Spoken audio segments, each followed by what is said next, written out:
And welcome to another courage session. We're really excited to have some colleagues from just down the hall from our office when we actually are able to work at the office.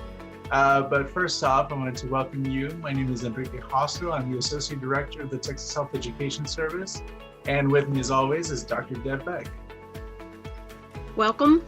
I am the Advising Coordinator at the Education Service, and formerly I was at the University of North Texas as the Director of the Health Professions Office there.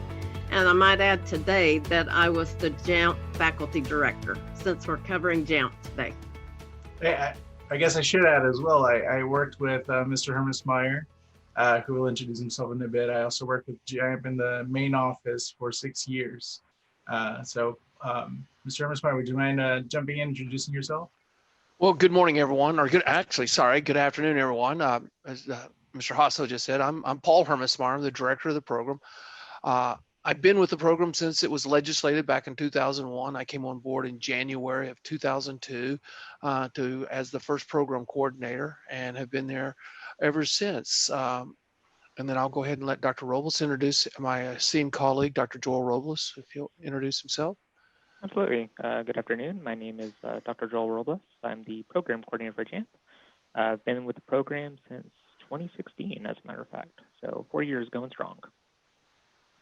So I before we start today, I was thinking up, how many years of experience working with JAMP the four of us have, and I'm afraid to say, but this is a great opportunity for anybody who's interested in this program to ask any questions that you have about JAMP, about getting into JAMP, the purpose of the program. We are here until 2 o'clock. So again, this is a live Q&A. So if you have any questions, we are following questions posted on the Texas Health Education Service page, as well as the Texas JAMP Facebook page. So first off, I didn't want to get into just the question, what is the purpose of JAMP? Well, thank you. That's a very good question. Enrique, the purpose of JAMP is to provide support and encouragement for economically disadvantaged students wanting to pursue a medical education to become a physician.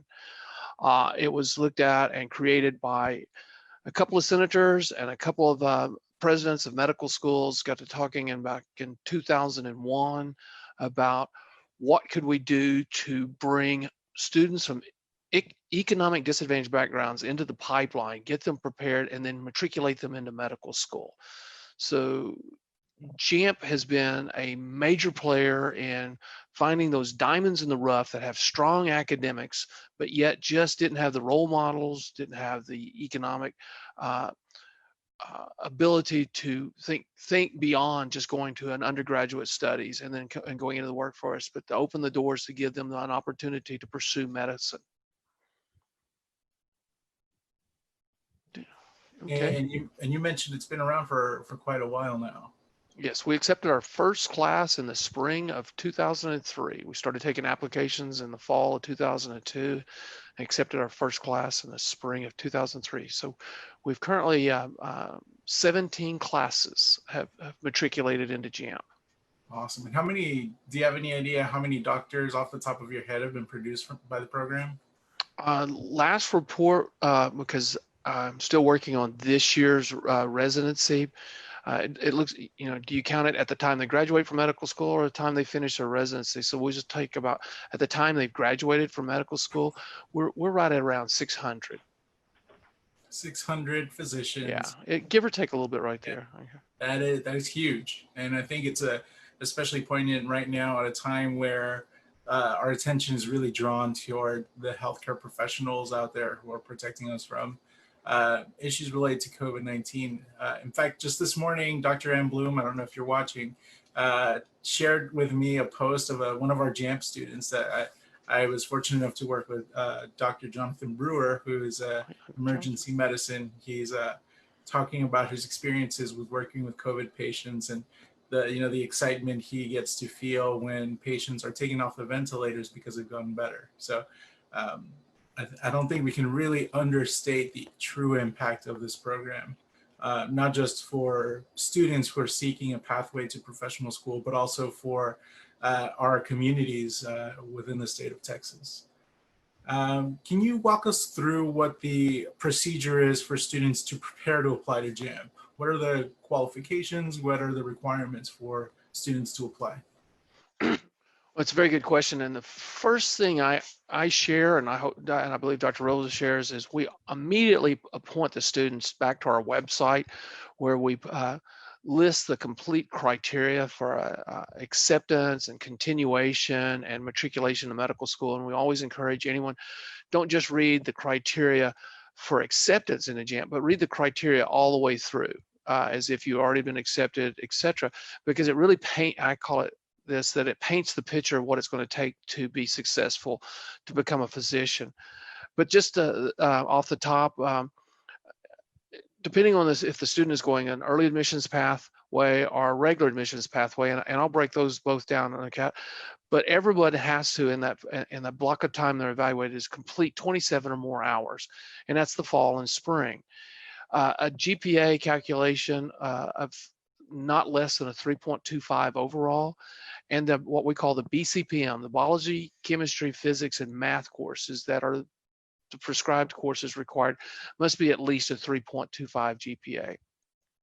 Then also the state, the legislation that created JAMP said that a student must, on the SAT or ACT, must at least meet the mean of their group. So a high school graduating senior that's following regular admission, we use the SAT or ACT that was a part of their admission to their undergraduate studies. So they got, unless they have other evidence of academic success, but the mean is just a marginal score. It's a benchmark to help identify the students.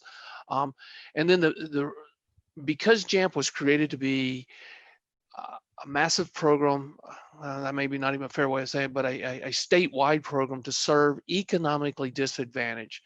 So in the wisdom of the JAMP Council back in 2001, 2002, to make certain that all students were evaluated equally, elected to use the federal financial aid FAFSA. And from the FAFSA is the expected family contribution is derived. Based on certain measurements of what the private independent universities use, the public universities use to establish, the benchmark for Pell Grant, etc. We have originally just used the Pell Grant. You had to be eligible for the Pell Grant. But what we learned from that is there were quite a few economically disadvantaged students that were just missing out on the Pell Grant, but were getting additional assistance. So we altered and improved that to that a student must have an expected family contribution of $8,000 or less to meet the first level of proof of economic disadvantage. So that is pretty much everything on the GPA, the economic disadvantage, the number of hours completed, etc., to meet the first level of criteria for acceptance into the program or to be considered for the program. Now, you've mentioned the JAMP Council a few times. For those that might not be familiar with the structure of JAMP, would you mind walking us through who makes up the JAMP Council? Well, the legislation that created JAMP put a provision in that says the presidents of each of the medical schools or the health science centers, which a medical school is under, would name a ranking member from their institution to serve basically as the board of directors of the program, and that's the JAMP Council. So to be that person, you must be a faculty at the medical school, but you also must serve on the admissions committee of that medical school. So each of the JAMP faculty, the JAMP Council members, not only serve on at their own institution's admissions committee, but they also have faculty rank. And so just to name drop a few of the folks that have been a part, I'm sorry, Dr. Beck, go ahead. You're muted. I'm sorry, you're on mute.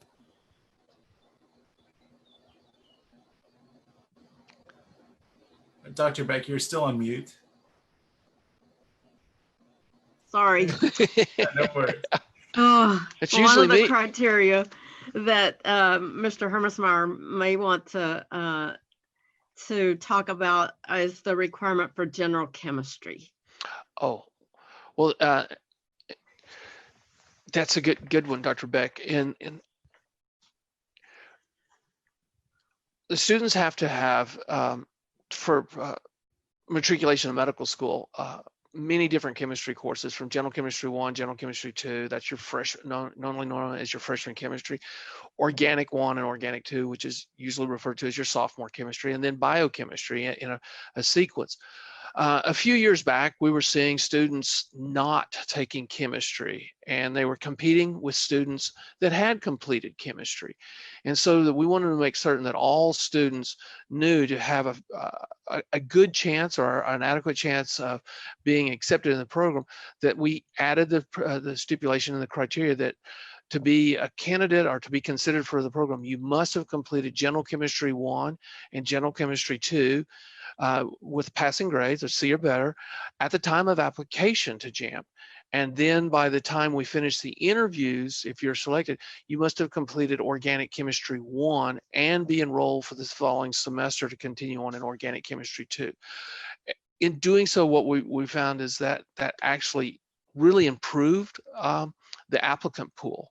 And it made, anecdotally, I can say is it put everybody on the same level of competition to compete. So when you have a student that didn't take any sciences competing with a student that took a tremendous amount of science or took all the right sciences, so to speak, that student wasn't a viable candidate. And we wanted them to understand these are courses they must take in their first year of college after high school, is that you can't postpone your freshman chemistries and expect to be a successful candidate. And Yeah, do they there's have one to other be a thing I can- biology major? I'm sorry? Do they have to be a biology major? No, you do.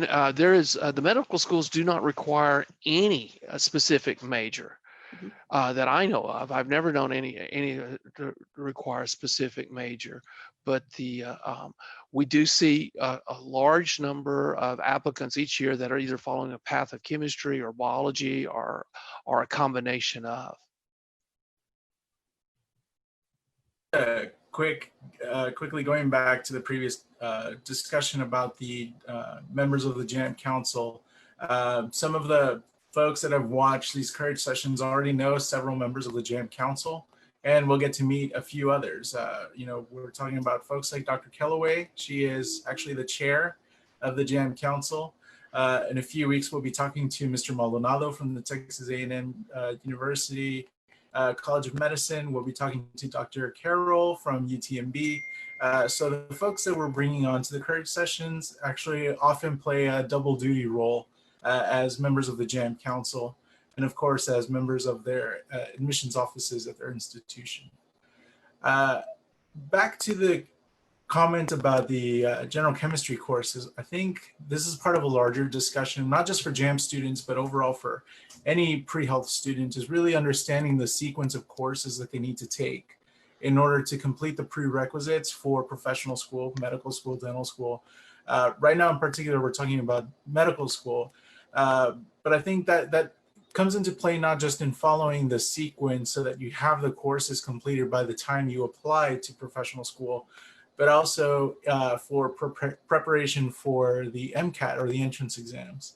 Dr. Robles, you are the one that actually manages that program. Would you mind walking us through the benefit that students in JAMP receive in terms of preparation? Sure. So one thing I'll just add in a point of clarification. When we do talk about the chemistry requirement, we are referring to lecture and lab, by the way. So, when you review our program criteria and guidelines, which is on our website, do make sure that Chem 1, Chem 2 plus associated labs are completed, and that goes for organic chemistry and all that. But specific to your question, Mr. Hasso, as far as MCAT preparation, JAMP does provide a lot of benefits to JAMP students, including the MCAT preparation, and we provide a 3-phase MCAT preparation program in partnership with Kaplan, actually. So in phase 1, we provide them a critical analysis and reasoning skills course where they get a lot of enrichment specific to that section on the MCAT. Then we go into phase 2, which is a biology and chemistry enrichment courses, which we provide them. That goes a lot to help reinforce the ideas that they've learned in these courses.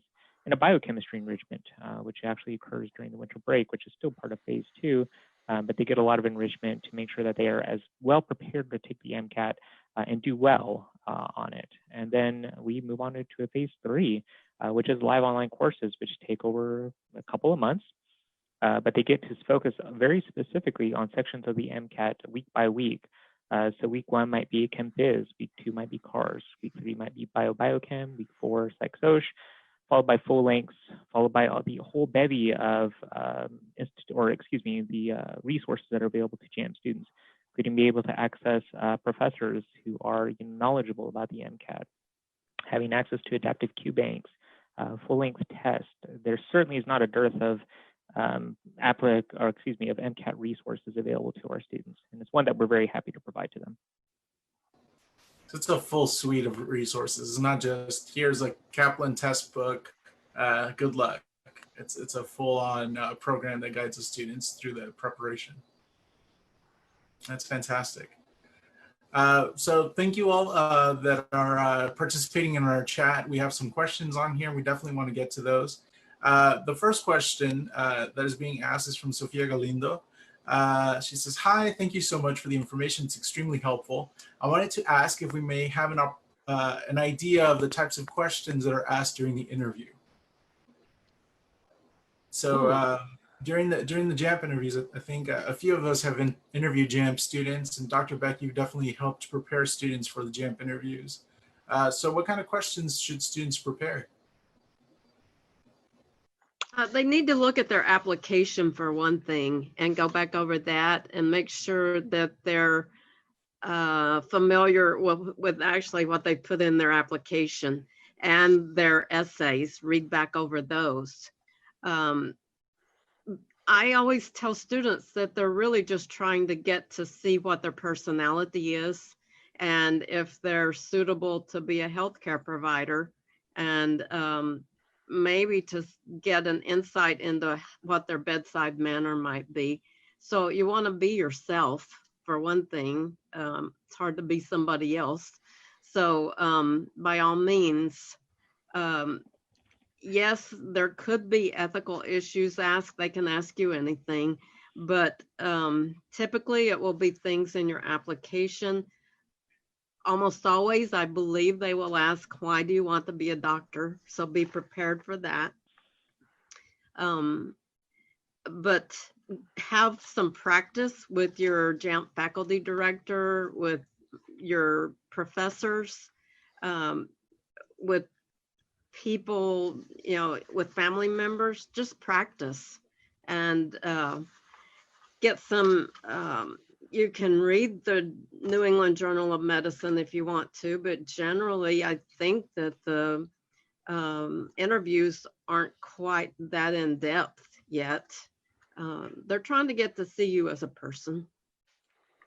I would like to expand on that, if you don't mind, Dr. Beck. And Absolutely. Dr.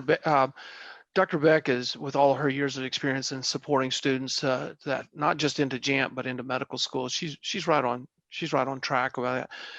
When a JAMP student is selected for an interview, you've got 2 short interviews with 2 different interviewers.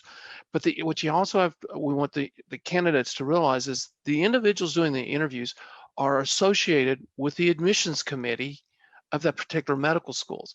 So think about, you're truly interviewing for a slot or a position in a medical school. So it doesn't hurt to review on different sites about what will an admissions committee at a medical school ask me. And I want to elaborate on what Dr. Beck about getting that. I have to believe that each of the interviewers are truly trying to take that very short period of time to find out something unique about you that they will remember about you to move forward.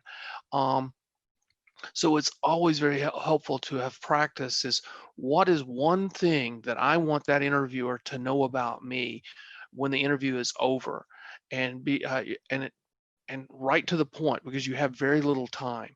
But they're not going to, I don't say that the interviewers are going to go, well, tell me your GPA or this, but your personal statement that you complete for the application is crucial. It is crucial that you put time the energy, the thought into your writing sample or your statement there, because that's what that interviewer is going to read, that personal statement. And most of the times I would say is that's where they're going to derive their questions they're going to ask you, is from what you put in your personal statement. Okay, thank you. Dr. Robles, did you have anything you want to add from your experience with students in their interviews? Well, you know, Dr. Beck, Mr. Hermesmeyer, I think you guys pretty much hit it on the head as far as, you know, that my own personal experience with working with, you know, potential JAMP applicants, seeing kind of the nerves that they deal with and everything. Honestly, my best advice I could possibly give you is practice, practice, practice, and then just relax and be yourself. It's really the easiest thing I can tell you. Ultimately, I think that everyone wants to see you succeed. And if you go in with that mindset, I think you're going to do well, regardless of the outcome. And I'm going to add one more thing, and this is from a couple of former council members that have retired and moved on, is that, and I'm, to be respectful, I'm not going to share their names, so don't ask me, Enrique, but the question is, a lot of applicants will be asked, well, why do you want to pursue medicine, or why do you want to become a physician? And the first thought that comes to your mind is because I want to help people. Well, you've just wasted a soundbite right there, because everybody wants to help people or you wouldn't be here. So take it past that statement, you know, and really explain what your true intention of why you want to become a physician, because the four of us that are on the screen right now, or that are talking, we're here to help people too. All of us are here to help people. So I always say is don't waste that time saying I want to help people. Get right to the point of why you want to be a physician. And I do want to use that opportunity to plug in an episode of a podcast that we did with a local freelance writer who's walked us through the process of kind of identifying what she calls or what the Japanese word is ikigai, which is the purpose of your being. You know, it's like, why are you here? And you should have like that one sentence mission statement. You know, I'm here because I want to become a doctor, or I'd like to become a doctor because X, Y, and Z, and have your ideas already lined out. And so I definitely recommend that those of you who are kind of in the process of thinking through what you want to include in that statement, or in your essays and discussing your application, take a listen to that episode, because I think it's really helpful in challenging you to think about why it is that you want to pursue this career. We have a few more questions that have come up in the JAMP newsfeed, and so if you have any questions, please continue sending them on here. We will get through them all. So we're going to do a little bit of a rapid fire. Some of these are in reference to topics that we've already discussed, but we'll address these questions. By when do students have to take an organic chemistry lab? And I do want to remind those of you that are asking questions, this is in today we're answering questions from the perspective of JAMP. And so some of the requirements for JAMP might be a little bit different than they would be for a typical student pursuing a career to medicine. So we are answering questions today from the perspective of JAMP in terms of what the program requires of students. So back to that question, by when do students have to take organic chemistry lab? Dr. Robles, do you want to take that one? Absolutely. So I will answer your question in a very long form, because that's kind of my habit, actually. So for application to JAMP, General Chemistry 1, General Chemistry 2 with associated labs, for those students who are in the program, they need to have Organic Chemistry 1 and Organic Chemistry 2 with associated labs completed by their first summer internship, which would then necessitate that a student not only be enrolled in General Chemistry 1 and General Chemistry 2 and have completed those, but then continue on with their track, so to speak, with chemistry to Organic Chemistry 1 and Organic Chemistry 2 with associated labs to be on track for the JAMP program. Mr. Hermesmeyer, do you want to? Yeah, no, and that's it in a nutshell. But for anyone out there going, what is the by the beginning of the first summer one program? Let's take a timeline here. Student graduates from high school, they're going to go the regular admissions pathway. So that first fall and first spring semester is what the med schools think of your freshman year, regardless of how many hours you've already amassed while you were in the dual dual enrollment programs, but that's your first year or freshman year. So in the fall and spring of that first year after graduating from high school is typically when you should complete your general chemistry 1 and general chemistry 2.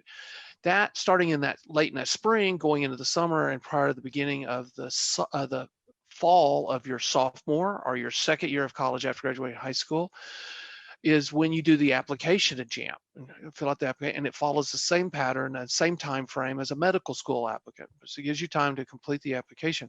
But what Dr. Robles is saying is that fall or the second fall semester after graduating high school is when typically you should complete your organic chemistry 1, because at the end of that semester is when the JAMP council is going to determine who's offered in the interview. So you've completed your application. At the same time you're completing organic chemistry 1, we will collect the grades to see that you're still academically eligible to move into an interview, and then you're selected for an interview.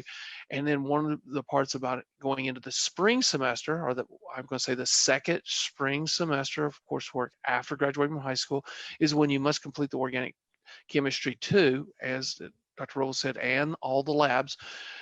Then that particular summer is when your first summer internship experience will happen, and the council deems it mandatory that you have your chemistry completed, because what happens if you have the chemistry completed as required, it sets you up right for our MCAT program, not just the MCAT prep, but the entire program moving forward. All right, thank you. And for those of you that are curious about these timelines, they are available on the JAMP website, which is texasjamp.org.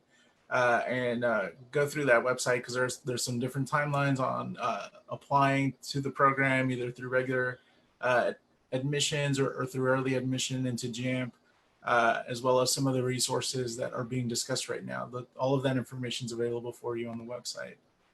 The next question that we have is, what does the JAMP application look like? So I'd actually be happy to tackle that one, Mr. Hermesmeyer. Please go ahead. Honestly, the best thing I can tell you to get a really good handle on what the application looks like is to download our application handbook, since it does go through section by section of what the JAMP application actually looks like, what it asks for, and what information you will need to be put into there. However, just as a broad overview, there will be demographic information, coursework information, there will be essays that are part of it. It's a very comprehensive application. But if you have a specific question about, a specific section, by all means, let us know. But the best way to actually kind of preview the application, so to speak, is the application handbook. And I do want to add, maybe punt this back to Dr. Beck, is the first thing you should do if you're interested in applying to the program is to find out who your JAMP faculty director is. They are your Yoda. They are your guide through this whole process. And you need to have a letter of evaluation from your JFD. So without your JFD, there is no JAMP application. So step one, as soon as you are interested in even starting to complete the application, is to go talk to your JFD. And Dr. Beck, you might be able to discuss, how to find a JFD.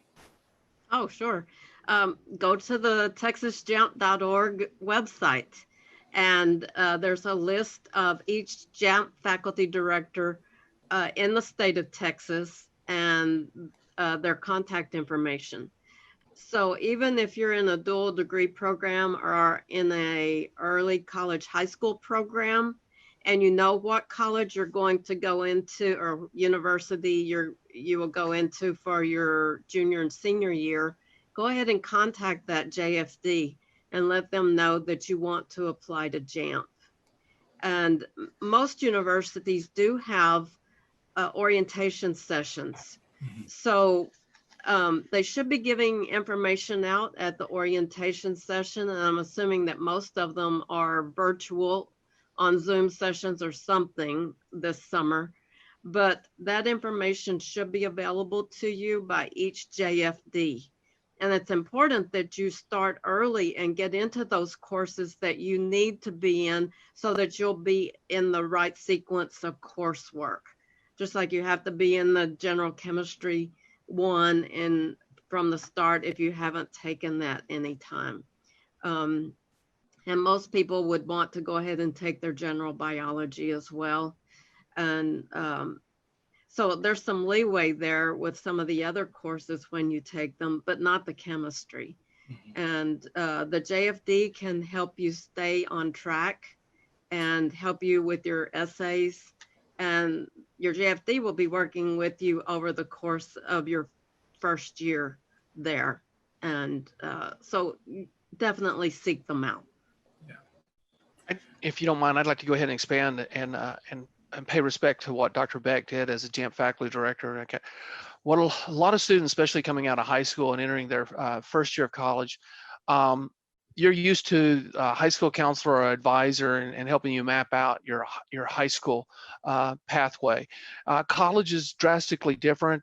There's so many different ways that not every chemistry major takes the exact same courses, depending on the institution. Not every biology major takes the exact same biology courses to earn their degree.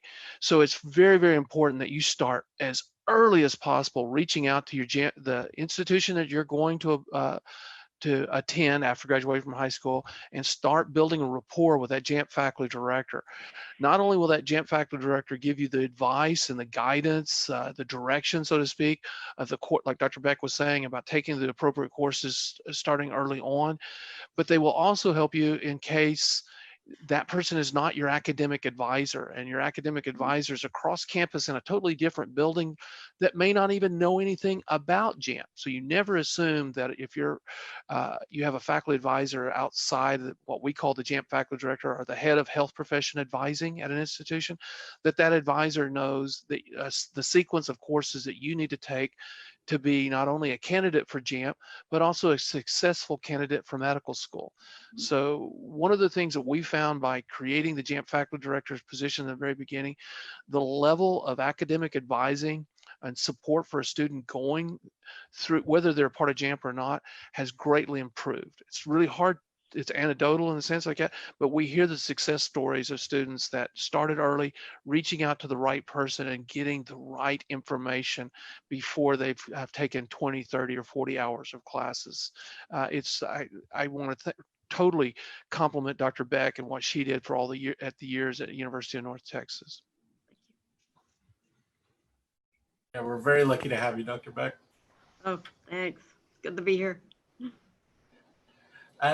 So we have some questions that have also come into the health education service, and I think this really ties in very well with what we're discussing right now. It's from Lori Anderson. Do you find many community college students have been accepted into JAMP? And so the question, she added some clarification here, is many community college students may not take chemistry their first year. So that might be a concern for students who are following community college or going straight into community college. Now, there is a way to make it into JAMP. So would you mind kind of expanding what that path might look like? Because obviously, particularly right now, a lot of students are considering community colleges, especially with what's going on with COVID. But I think the first step is educating yourself. So go ahead, students. Yeah, let me take this one and run with it, because it is it is a bit an interesting path, and what we want a lot of people to understand is that when JAMP was first created by the 77th session back in 2001, there was absolutely no provision or pathway for a student to go from high school to a community college to a university. A lot of it was to make certain that we could control the academics that was being provided to the students, building the program. So yeah, one particular senator that's no longer with us was adamant about that. He wanted the students to go straight from high school to a participating university.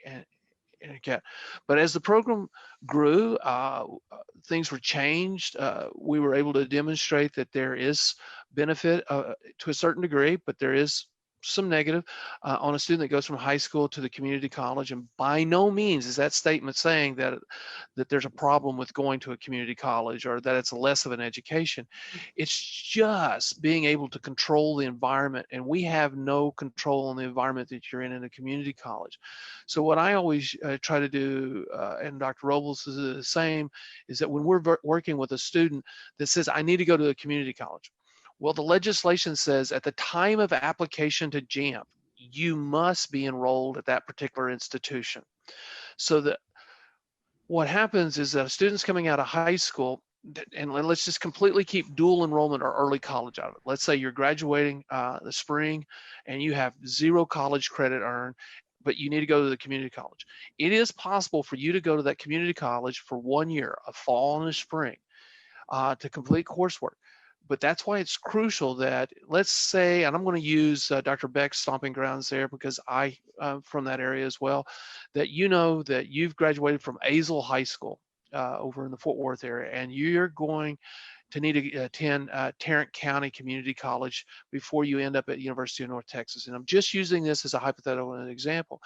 If Dr. Beck, now it's Mr. Lang, her predecessor, is that at the time you're getting ready to leave high school, you start communicating with the JFD at your home, and I'm using North Texas again, as if you're already a student at North Texas. You go to that community college for a year. It's just 1 year, okay? And then they will help you. It's kind of like that advisor example I use that's all the way across campus. Well, now this one's several miles away at another institution. They will advise you on the types of courses, and not just transferable courses, but courses that are applicable. So many students take courses that are said, oh, it transfers, but then when you find out it's not applicable to a said major. So what happens is the JAMP faculty director can help a student that needs to go to that community college first year take the appropriate courses to be a viable candidate to get into JAMP or to compete to get into JAMP. But that general chemistry 1 and general chemistry 2 has to be completed. And if someone's advising you to postpone the chemistry course because you're at the community college, that person probably truly doesn't understand the criteria necessary to be a qualified candidate for JAMP. And so I think the ultimate takeaway there is, if you decide to go to a community college your first year of college and you'd like to be considered for JAMP, there is a pathway. And that pathway, again, starts with your JAMP faculty director. Reach out to the school that you want to attend ultimately. Reach out to that JAMP faculty director and get their support and their guidance to select those courses. We have quite a few questions that have kind of backed up. We're a little backed up here with some questions. We are a little over halfway through. And so I want to tackle a few of these in kind of a rapid fire succession, if that's all right with you all. The first question is there an advantage to submitting the application today versus submitting in September for JAMP? I'm going to say not really. We really encourage students that start the application early. Spend time. Don't race through this. This is not an application to a scholarship. This is an application to your future of medicine. So spend time, take the time, and if there's any question on it that's a narrative type question, write that statement out, proofread it, work on it. You've got time, focus on it. I would have to say over the history of JAMP, 70% of the applications they're started early, but they don't submit until August. Could I just jump in here?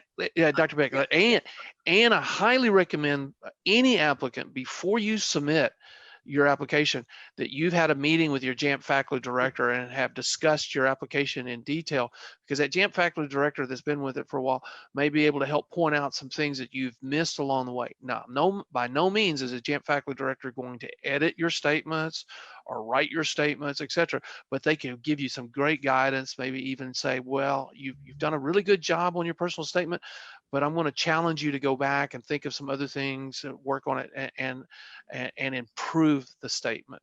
Dr. Beck?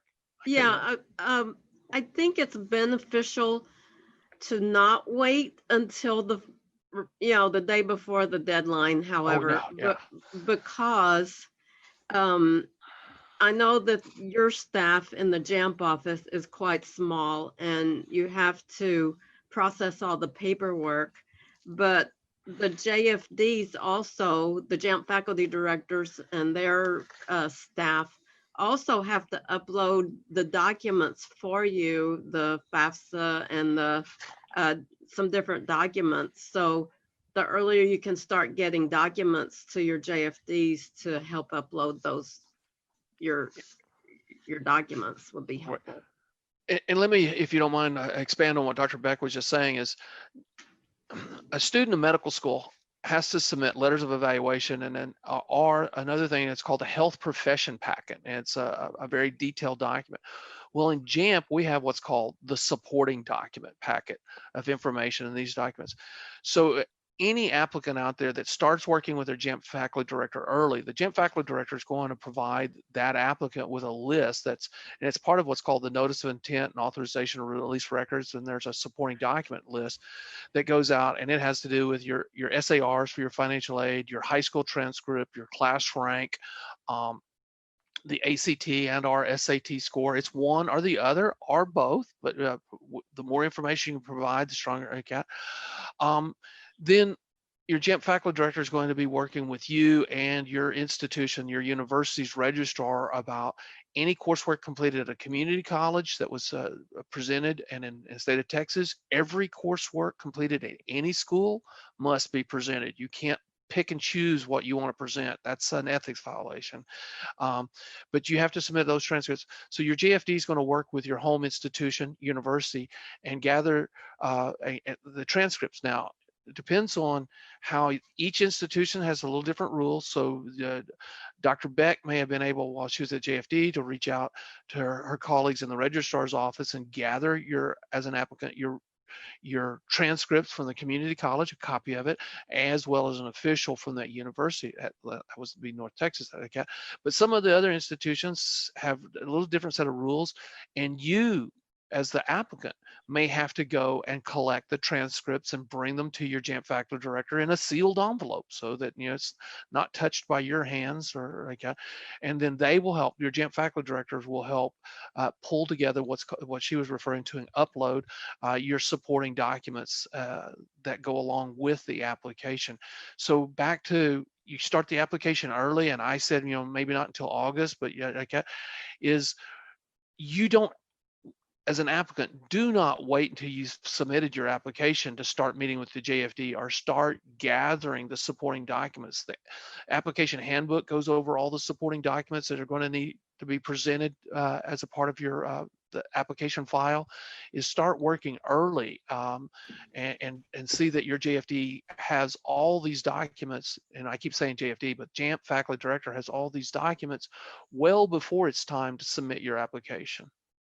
One more reason to see your JFD early is that he or she will be writing a letter of evaluation for you, and that's a required document, along with, Mr. Hermesmeyer mentioned the letters of evaluation, but there's a form that you use called the evaluation form, and one is supposed to be from a science professor, and then the other one has to be from your JAMP faculty director. Right. And just JFDs are not shy about sharing when a student walked into their door the day of the application and asked to get a letter. Well, and to add that, my good friend, Dr. Douglas Spence out at UT Permian Basin would always say is, I've only known this student for 15 minutes. I'm not really certain how I can write a letter of evaluation. And that's a scenario for all of us that we realize is that it's almost 5 o'clock on the last day to submit the application or submit the supporting documents, and the student drops into his office and says, oh, I need a letter of evaluation. And Dr. Spence would say, and who are you? So it's very important that you start building a rapport with the JAMP faculty director even before you graduate from high school. And it's very, on our website, it's very easy to find that individual by, there's one of the blocks or one of the screens there, it says, who is your JFD? And you click on it and scroll through and you'll find them. And if at any time you have any issue trying to reach out, especially while we're dealing with this work from home or stay at home, dealing with the pandemic, is that if anything comes up, you can always reach out to us at JAMP. I mean, Dr. Robles is his home. I'm in my home right now, but we're fielding calls every day. Now, we cannot get into the academic advising role, but we can help guide you with a few of the little things that will help you. And obviously, we're going to be pushing you rigorously to reach out to the JFD, and we'll even help you if there's, because sometimes we know that maybe somebody's out on leave, and Yep. or we learn that they're out on leave. Things happen, but we're here to help. There's help. That's what's important. All right. So next rapid fire question. Does does not having any clinical volunteering experience hurt my chances of getting into the program? Dr. Robles, would you like to take that one? I think the totality of your application itself, a well-rounded applicant will tend to do better than one who maybe doesn't have any exposure to healthcare, any kind of clinical experience, any kind of volunteer experience. So holistically, anyways, when we consider that, just kind of keep that in mind. However, with that being said, if there are circumstances that prevent one from obtaining such experiences, for example, they need to be employed as a result of their socioeconomic situation, then I think that is something that can be considered within the overall scope of the application itself. Context is, I think, what's most important here. If a student has the ability and the free time to do so, and they simply don't, that's one scenario.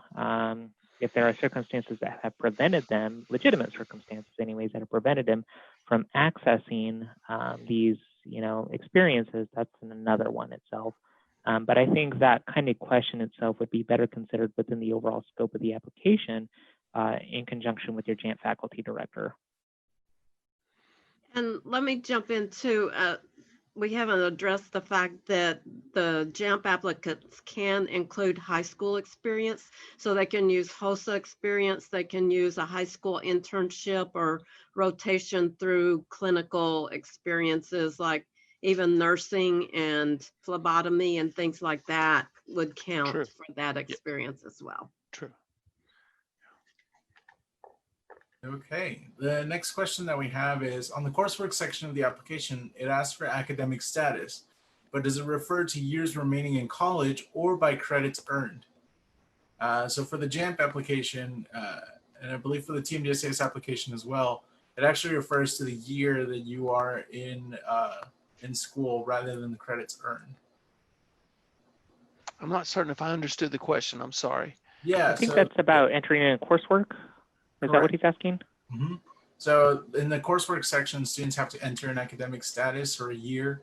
So it's like junior, freshman.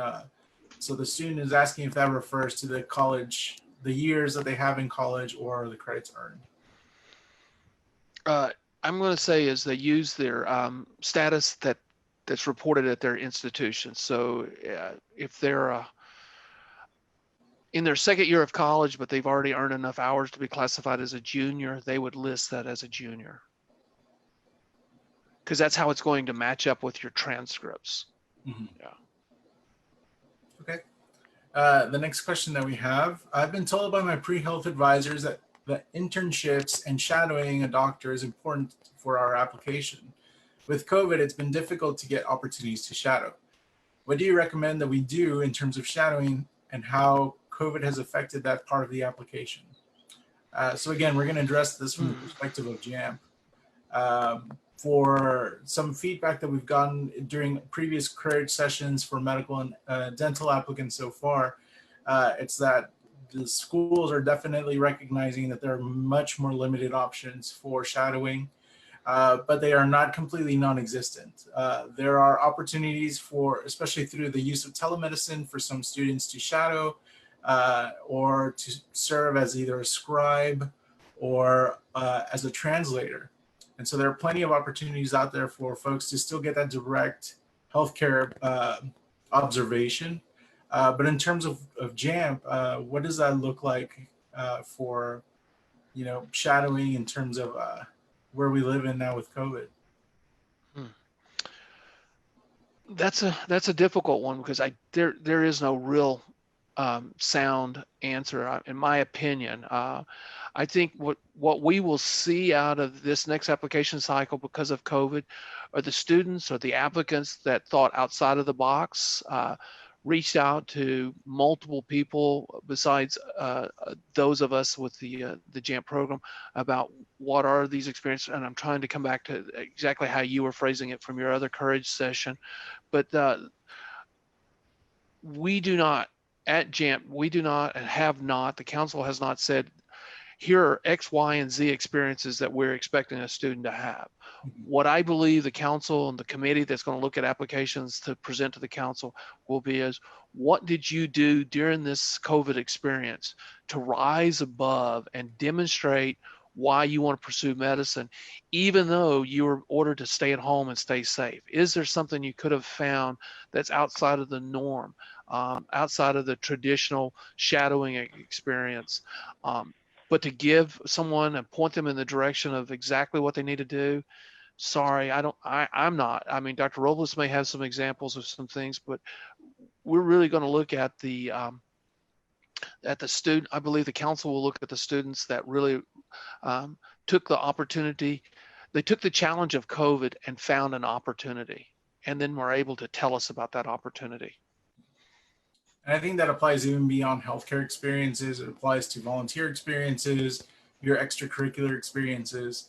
I recall that during the Courage session with Dr. Kellaway from the Long School of Medicine, she was discussing how students are actually rising up to the occasion and, using some of the resources online, studying some of the systems on YouTube videos and some other resources available online.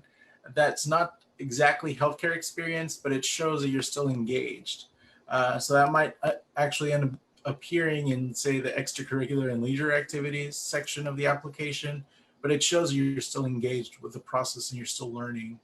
And then, of course, there are plenty of volunteer experiences right now and opportunities for so many folks. Another question that we have here is, will the interview be before we submit our application or after? After. The interviews come after. Current JAMP student here, the interviews are after. They answered that question. Thank you, Johnny. Are JAMP decisions and interviews conducted by JAMP faculty directors at their university, or are final decisions made by the JAMP Council? Final decision is made by the JAMP Council.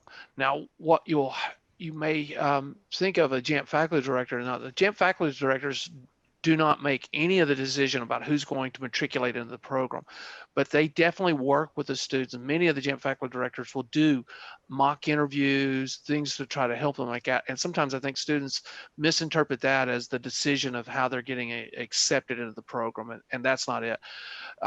Applicants to JAMP must be reviewed by the medical schools and then must be selected by the medical schools, much in the same method as a student applying to medical school is accepted. It must be by the admissions committee, the faculty. Earlier I said a council member must be, not only are they an administrator, but they are also faculty at the medical school and serving on the admissions committee. Mm-hmm. So to kind of give you as quick as possible is that an applicant applies. There's a first level review done by the administrative staff to make certain that all the documents are in place, the minimum requirements are met, etc. And then the files are actually assigned to a review committee, and the review committee is made up of individuals from each of the medical schools. There's a review process and recommendations derived from that, and then those recommendations are presented to the JAMP Council. The JAMP Council at that time will then make their decisions on who will offer interviews to. The interviews will take place by individuals from each of the medical schools, and then that information is provided back to the JAMP Council for final decision. And now it sounds like that's a pretty massive approach, but that's exactly how the medical school, or almost exactly how a medical school admissions committee processes and reviews applicants, etc. So we follow the same methodology that a student applies to medical school, the review, the interview, and selection process. Okay. We have another question. This one's about early graduation. If you are in JAMP and graduate early at your university, would you have to give up your spot? Can you continue to participate until the acceptance in the medical school? Do you want to take that one, Dr. Robles? Yeah, I'll take that one. So JAMP will actually not get in the way of you graduating what we would consider on time. There's two kind of things, though, or actually I should say three things that a student who's in this scenario should do. first and foremost, engage with their JAMP faculty director, engage with us to let us know that this is the situation that is going on. Second, they do need to know that just because you have graduated early does not mean you will get to matriculate early to medical school. You will still matriculate at the same time as the rest of the JAMP cohort. And third, it is important that a JAMP student actually stays what we would consider academically engaged. And there's a number of different ways to do that, but it's so important that they stay academically engaged so that way they are ready for the rigor of medical school when they do eventually matriculate over. Mr. Hermesmeyer, do you have anything else you want to add on that? Yeah, and not certain if the person asking the question was concerned about graduating from college early, and I'll repeat what Dr. Robles said, is JAMP cannot require a student to take more classes or more coursework than is necessary to graduate on time. So that does allow for a student that came out of high school with X number of hours to graduate one semester early. We've even had students graduate a full year early. So we work with those individuals on a individual basis with a cooperation with their JAMP faculty director to encourage them to stay academically engaged, et cetera, to move forward. But the other thing that we find is many of these students that are as Dr. Ann Bloom down in Texas A&M refers to them as the eager beavers. Hope you're out there, Ann. The eager beavers that want to come out of high school with 2 years of college credit, finish college, 2 more years. Well, what we find with those students is that they may not have quite the right sequence of sciences, and we can work with them to back up. Now, it may take an extra year, it may take an extra semester to graduate, but yet the student will be able to follow a very good pathway to improve their opportunity of matriculating to medical school. So there's a lot of different things that happen, especially on a student that graduates early. But no, a student would not lose their spot in JAMP if they graduated early. Great. Here's another applicant who's asking about the 30 credit requirement in order to apply to JAMP. This student in particular has 29 credits from a university but has a pool of 30 credits from both dual credit and AP coursework. Would she be able to combine those to meet the 30-hour requirement or the 30 credit hour requirement? Well, first let's change it. It's 27 hours, okay, not 30. Even though the more than the majority of students applying that matriculates to JAMP will have 30 hours of course credit in the fall and spring semester. Let's take the dual enrollment out, take summer coursework out. We're looking at that block of time, that first fall semester and first spring semester after graduating from high school. That block of time right there needs to be 27 or more hours of college level credit, regardless of dual enrollment or regardless of what's completed in the spring. And this student is saying she has 29 hours. Well, if she has 29 hours in the fall and spring semester in that block of time, she's going to be okay. Now let's use the scenario of that same student, but he or she only has 26 hours. Well, that's where we will look at that student on an individual basis to see what happened and why they only had 26 hours, missed it by 1. Did they do something in the summer beforehand? Did they, the summer between high school graduation and start of college, or something that first summer term after that first year of college, after graduating from high school? And we'll take that into respect. But would we take 9 hours in the summer, 9 hours in the fall, and 9 hours in the spring and call that 27 hours? No, because a student has to be at least full-time enrollment or more to be considered. Great. So we have about 1.5 minutes left of our original hour. Would you all mind hanging around for about 15 more minutes? Not a problem. We can get through some of the questions. We've got some juicy ones in here, like how the summer programs are being conducted right now, how to get in as a high school student. Somebody's asking how to contribute to JAMP after graduating from medical school, and I'll provide you my Venmo so you can send funds directly to me. We've got some other questions, so I do want to make sure that we get to these questions as well. So I appreciate y'all sticking around for a bit. The next question that we have is, what is the biggest mistake that JAMP applicants tend to make? Wow, that's a very good question. I can throw some in there. Not engaging the JAMP faculty director, I would say, is probably the #1 mistake that a I JAMP agree. applicant would I actually agree. make, and not engaging them either early enough, often enough, waiting until, I'll use Mr. Hermesmeyer's experience or example here of the day before, and Dr. Beck's example of the day before an application is due before they actually contact their JAMP faculty director. So many things can be avoided if they just engage your JAMP faculty director as soon as possible.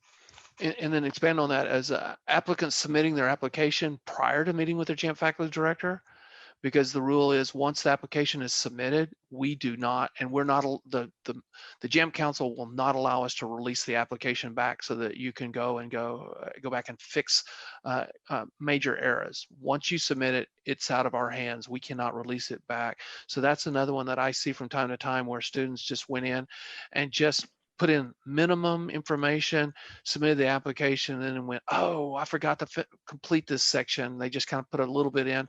Once it's submit, it's done. We will not give it back to you.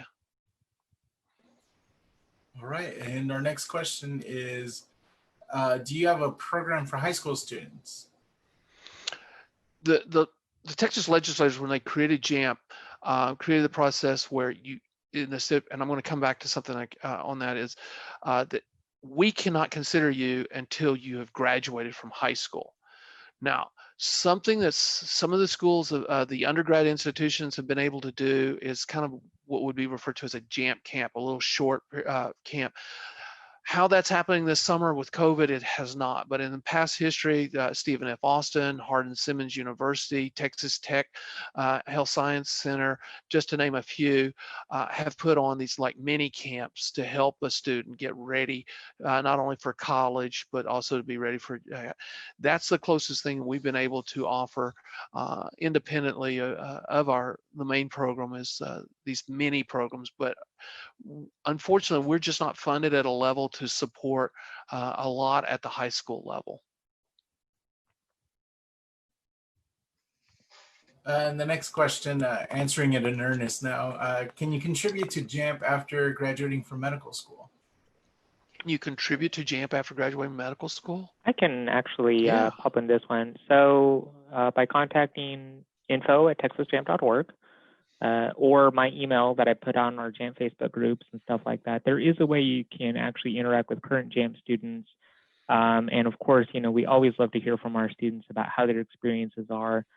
So we'd love to get your story out there as well. So there is more than enough opportunity to help contribute to current JAMP students and help them along their process. So definitely.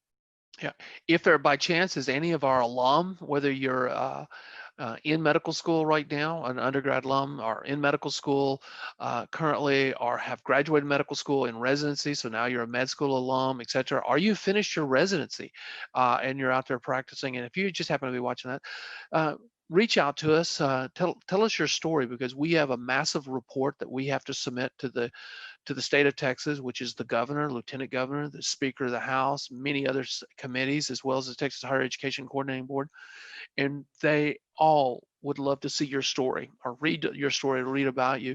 And it really helps us know that what we've been doing for a big part of our life is helping others by you being in a position to practice medicine. So please tell us your story. Let us know about it. And as you mentioned, there are 600 physicians out there that are products of JAMP that have benefited from the program. And I believe there are about 500 students in the pipeline as well who can also share their story. So yeah, this is an important time for JAMP to share your stories in that report. The next question, how many applications are received each year? Oh, wow. Yeah, Dr. Robles and I discussed that, and that's an interesting, because if you are talking to TMDSAS and as an applicant to medical school, and there's thousands, literally thousands of applicants to medical school each year, and then you look at the JAMP numbers, and you go, whoa, that's hardly anything. So let me give it to you this, and I look back at the last 4 or 5 years. Traditionally, there's 600 plus applicants. They start their application every year. Okay. But traditionally out of that 600 will start, we'll have many that will self-eliminate. They will go through the process and realize that this is not a 1 or 2 or 3 page document you're filling out. This is 20, 30, 40 pages of information that you're writing in the application. I'm being a bit facetious about 30 or 40, but it is a substantial document you will fill out, and that's the application. And some will just walk away. But from that 600, historically, we will have 350 plus viable candidates to compete for 100 positions in the program. That was my follow-up question, is how many get into JAMP each year? So thank you for hitting that point as well. I think it varies slightly from one university. Oh, there's somebody responding. Yes, it varies slightly. There are a certain amount of spots available to universities, but yeah, let me, if you don't mind, let me expand on that, because that's please. Right now there was some emails going around that there's a misinterpretation of that. How JAMP was created is each public university has 2 positions in JAMP each year, and the private independent institutions has 1 position each year in the program. And based on that, that comes up to the 100 students. What we need the applicants to realize is that every year there are institutions, whether it's from a public university or a private independent university, that have no candidates at all, or their candidates are not strong or viable candidates, is the word for it I get. So instead of letting those positions sit empty, then once we've gone through a process of looking at each school for 2 or 1 respectively, then we go back to the global pool. And so there's many institutions, and I'll use North Texas as an example, that will have 4 or 5 more participants accepted each year. And then there's other institutions, without saying the name, that they just don't have that student ready, or the students are just not ready at the time of the coming out of high school, and then medicine is, and so they have no applicants at all. So we will fill. So if you're at an institution and you go, oh wow, only 1 student is going to get in from my institution, I'm using a private independent university like that. No, don't think that. You want to fill out the application, you want to compete, you want to work with your JFD. For an example, this last year, one of the private independent universities was successful and had 5 candidates accepted into the program. Yeah.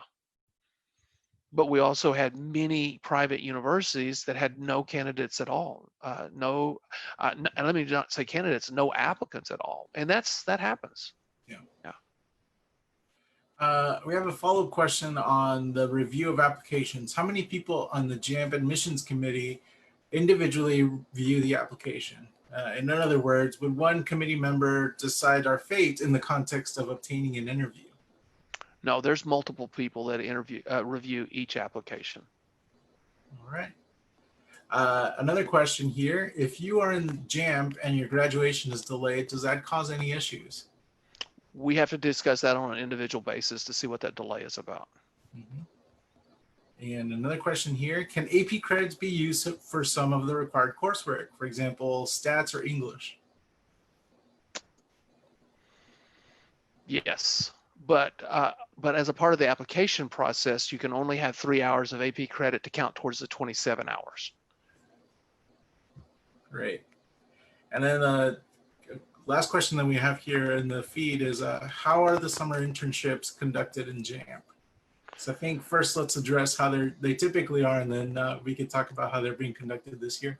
Dr. Robles, would you like to take out? Because I've been doing all the talking. I'm sorry. I'm just So our JAMP students actually, traditionally, let me talk about that first. Traditionally, they will go to 1 medical school that they are assigned to. This assignment is random, but they will spend 5 weeks at a participating medical school, getting to do a lot of activities.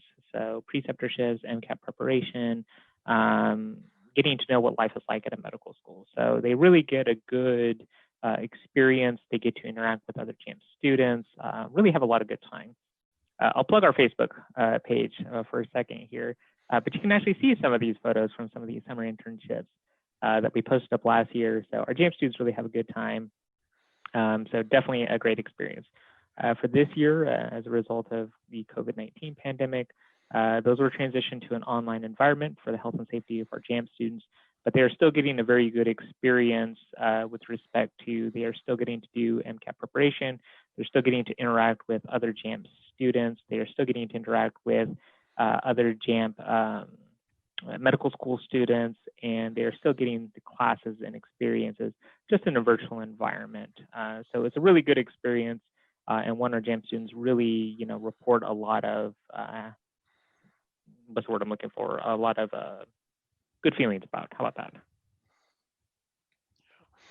So to expand a little bit, traditionally, our summer internship is a 5-week program internship, and it's from early in the morning till late in the evening, basically 7 days a week, mandatory attendance. And so in the pre-COVID-19 world, we had students getting to see what it's like to go on rounds at 5 o'clock in the morning.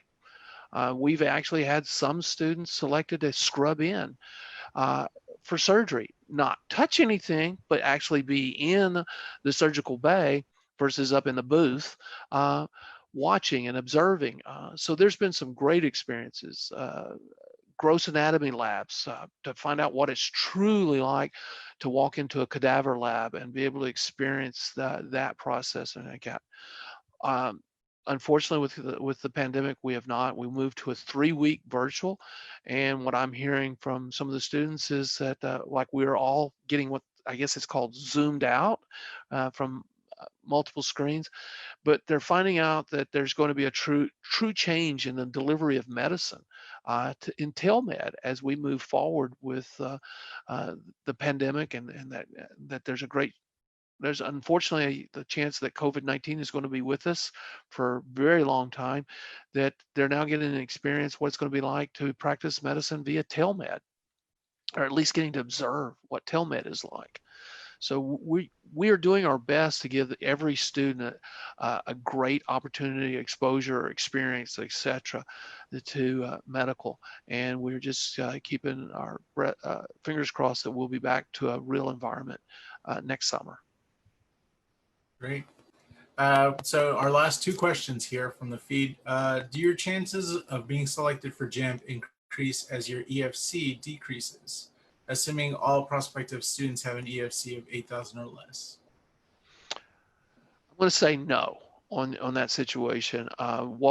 What we do on an administrative level is we do a review of your expected family contribution. We take that information to qualify that you meet what is the level of economic disadvantage, and what is put into your database is yes or no.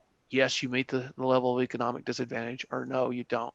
And then it goes to the committee, because one person having a very low EFC may not have as high an academic standing as someone that has a bit higher EFC who has a much stronger academic standing. So that wouldn't be fair to say, oh, you're getting a better opportunity just because your EFC was extremely low. We set a measurement as, are you economically disadvantaged, or are you not economically disadvantaged? Great. Is that holistic review at play? Yes. The final question that we have, now we know that JAMP interviews aren't until January, but do we know if the interviews will be in person? At this time, I can't answer that. I wish we could. We're hoping. That's our goal, is to be back in January to in-person interviews, but at this time, we can't. We don't know. All right. Thank you. So these are courage sessions. So we like to use these as an opportunity for us to really address the concerns and the fears that a lot of our students and applicants are facing right now with the level of uncertainty and the amount of changes that are going on. What advice do you have for students who are looking to prepare to apply to JAMP either now or in a future application cycle? What advice do you have for them to prepare? So I can actually address this one, and I'll go back to what Mr. Hermesmeyer really put forth, is that your application to JAMP and you're interviewing for JAMP and stuff, it really is like you're interviewing for medical school. So a lot of that same advice that applies for getting ready for medical school can certainly be applicable to applying for JAMP. So let's kind of break this down. It's a holistic admissions review process, right? Good grades, good academics, well-written, very good application is going to be very important. Engagement with your JAMP faculty director, strong level of service, strong understanding of why it is you want to become a physician. All of these things are very, very important. But I'll go back to, my point that I really want to drive home, which is engage with your JAMP faculty director, and engage with your health professions advising office. Those are really going to be key, regardless of whether JAMP is your pathway or not. It's still going to be very important towards your success. I agree. All right, and before we do cut out, Dr. Beck has a fan base that follows her everywhere. Dakota Carter says, "Hi, Dr. Beck," enthusiastically. So I did want to include that. That's Dr. Carter. Dr. Carter, excellent. And he's a jumper. Yes, Awesome. yeah. He's a lifer. Awesome. Yeah. Hey, Dakota.